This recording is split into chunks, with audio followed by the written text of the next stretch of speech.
अग 24 रात्र 23वी अर्धनारी नटेश्वर। मे महिन्याच्या सुट्टीत मी घरी गेलो होतो। इंग्रजी चौथीत मी गेलो होतो। मी घरी गेलो म्हणजे आईला आधार वाटे, कारण ती नेहमी आजारी असायची। एक दिवस ताप येई, दुसऱ्या दिवशी ताप निघाला की पुन्हा ती कामाला लागायची। ताप आला की निजायचे, ताप निघताच उठायचे। ती फार अशक्त झाली होती। मी आलो म्हणजे तिला बरं वाटायचं। मी तिला पाणी भरायला, धुणं धुवायला मदत करीत असे, अंगणाची झाडलोट करीत असे। आईचे पाय चेपायचे हा तर सुट्टीतला माझा नेमच झाला होता। एक दिवस बाहेर स्वच्छ चांदणे पडले होते। जेवण खाणं झाली होती। वडील जेवून बाहेर गेले होते। धाकटे भाऊ झोपी गेले होते। आईचे उष्टे शेण वगैरे झाले। आई मला म्हणाली, श्याम, थोडे दळायचे का रे? का तुझे हात दुखतायत? संध्याकाळी तू खणलेस, घोळीचा दळा केलास ना? हात दुखत असले तर नको हो। मी म्हणालो, मुळीच हात दुखत नाहीत।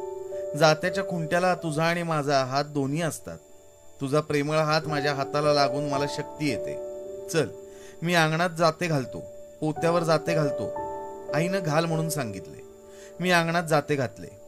आईनं दळण आणले। दुसऱ्या दिवशी आंबोळ्या करावयाच्या होत्या। मला आंबोळ्या फार आवडत असत। माय लेकरे अंगणात दळत होती आणि चंद्र वरून अमृताचा वर्षाव करत होता। मंद गार वारा सुटला होता। आई ओव्या म्हणत होती आणि ओव्यात श्यामबाळ असे माझे नाव गुंफीत होती।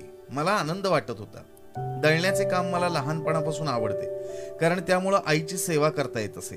आई बरोबर दळत असताना मी जात्यात वैरण घालावयाचे शिकलो होतो। आम्ही दळत होतो। दळणाचा आवाज ऐकून शेजारच्या जानकी वहिनी आल्या। बाई, हे काय? श्याम का दळतो आहे? मी म्हटले आज रात्री एकट्या कशा दळीत बसल्या म्हणून पाहायला आले हो। श्याम, हे रे काय? तू इंग्रजीना शिकतोस? जानकी वहिनींनी मला विचारलं। मी आईला विचारलं, आई, दळायला हात लावला म्हणून काय झाले? आई म्हणाली, श्याम, अरे जानकीबाई थट्टा करतात हो तुझी। त्यांचे तुझ्यावर प्रेम आहे म्हणून पाहावयाला आल्या। अरे काम करणाऱ्याला का कोणी नावे ठेवतील? आणि आईला मदत करण्यात रे कसली आली कोणाची लाज?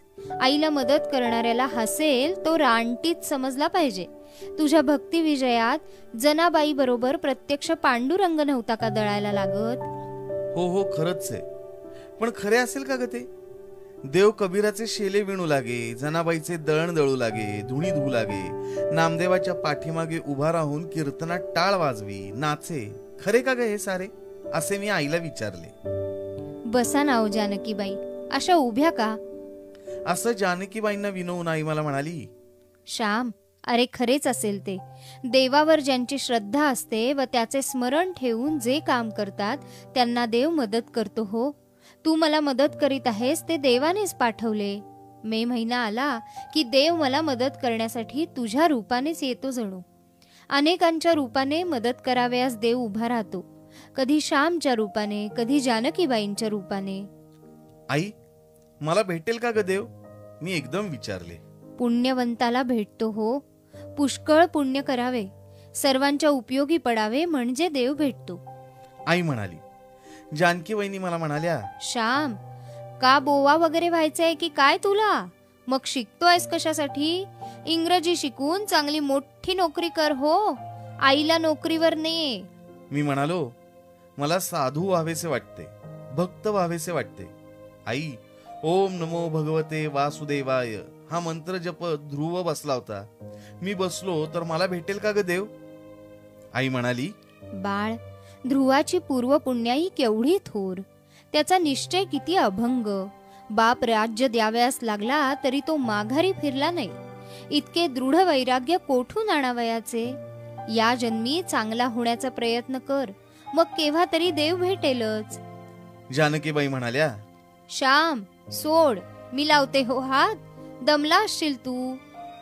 मी आईला म्हणालो, आई, तूच जरा हात सोड, जानकी वहिनी आणि मी दळतो। जानकी वहिनी, मला वैरण घालता येतं, डोळे मिटून सुद्धा घालता येतं। मी आता तरबेज झालोय। आई, सोड ना हात थोडा वेळ। मी आईचा हात सोडवला आणि जानकी वहिनी आणि मी दळू लागलो। मी वैरण घालू लागलो। जानकी वहिनी, पहा कसे पीठ येतंय ते, डोळ्यात घातले तरी खुपायचे नाही, पहा ना, मी त्यांना म्हणालो। जानकी वहिनी आईला म्हणाल्या, बाई, श्यामला तुम्ही अगदी बायकोच करून टाकलेत हो। आई म्हणाली, माझ्या घरात कोण आहे मदत करावयास? अजून सून थोडीच आली आहे का घरात? श्याम नाही मदत करणार तर मग कोण करील? जानकीबाई, बायकांना कधी कधी पुरुषांची कामे करावी लागतात. त्यांना कमीपणा थोडाच आहे. श्याम मला डाळ तांदूळ निवडावयाला लागतो, धुणी धुवायला लागतो, भांडी विसळायला सर्व कामात मदत करतो हो. त्या दिवशी माझे लुगडे धुतले हो त्याने. मी म्हंटले, श्याम, लोक तुला हसतील. तर म्हणतो कसा, आई, तुझे लुगडे धुण्यात माझा खरा आनंद आहे. तुझी चौघडी मी पांघरतो, मग धुवावयाला का लाज वाटावी? जानकीबाई, श्यामला काही वाटत नाही हो. मी श्यामला बायको करून टाकले आहे, तरी ते त्याला आवडेलच. मित्रांनो, आईचे ते स्फूर्तिमय शब्द मला अजून आठवतात. पुरुषांच्या हृदयात कोमलता, प्रेम, सेवावृत्ती, कष्ट सहन करण्याची तयारी, सोशिकता, मुकेपणानं काम करणे या गोष्टी उत्पन्न झाल्याशिवाय त्यांचा पूर्ण विकास झालाय असं म्हणता येत नाही. त्याचप्रमाणे स्त्रियांच्या हृदयात धैर्य, प्रसंगी कठोर होणं, घरी पुरुष मंडळी नसेल तर धीटपणानं घरची व्यवस्था पाहणं हे गुण येतील तेव्हाच त्यांचा पूर्ण विकास झाला असं म्हणता येईल. यालाच मी लग्न म्हणतो. लग्न करून हेच साधावयाचे. लग्न करून पुरुष कोमलता शिकतो, हृदयाचे गुण शिकतो, स्त्री बुद्धीचे गुण शिकते. विवाह म्हणजे हृदय आणि बुद्धी, भावना आणि विचार यांचं मधुर मिश्रण, मधुर सहकार्य होय.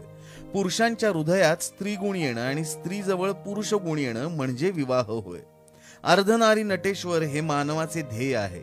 स्वतः पुरुष अपूर्ण आहे, स्वतः एकटी स्त्री अपूर्ण आहे, परंतु दोघं एकत्र येऊन दोन पूर्ण व्यक्ती बनतात. दोन अपूर्णांच्या लग्नानं दोन पूर्ण जीव जणू बनतात. निराळे लग्न लावण्याची आई मला जणू जरूरच ठेवत नव्हती. प्रेम, दया, कष्ट, सेवा या स्त्री गुणांशी आई माझं लग्न लावून टाकत होती.